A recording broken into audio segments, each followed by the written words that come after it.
अगर आप चाहते हैं निषाद फिल्म के ऑडियो वीडियो सबसे पहले आप तक पहुंचे, तो इस चैनल को सब्सक्राइब करें और साथ ही बेल आइकन को दबाना ना भूलें। बोला बोला बाबा बासुकीनाथ की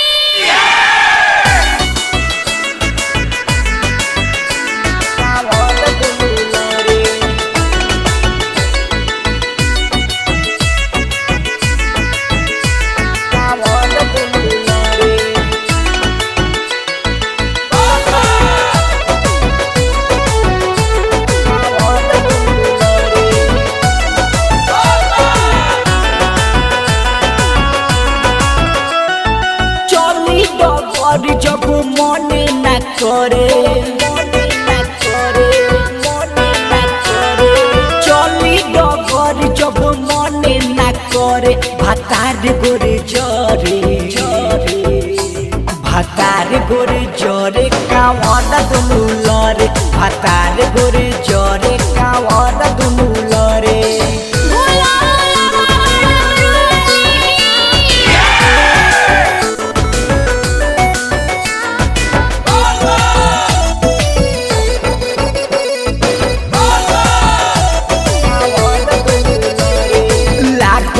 भीड़ रोड रहता जाम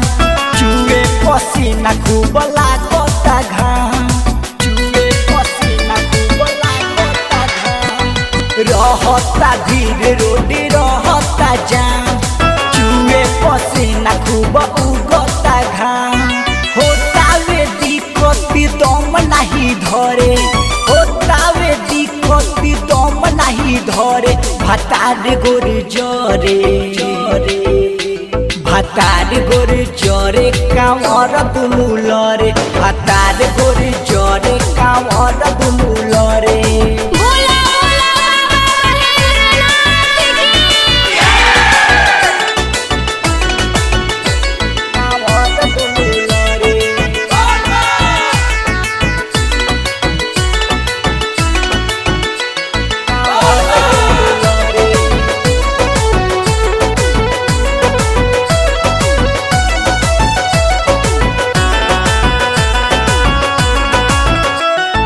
चंदन दीवाना मानो मोरे बा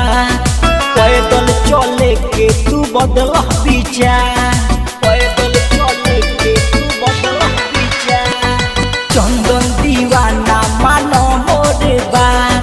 पैदल चले के तू बदल विचार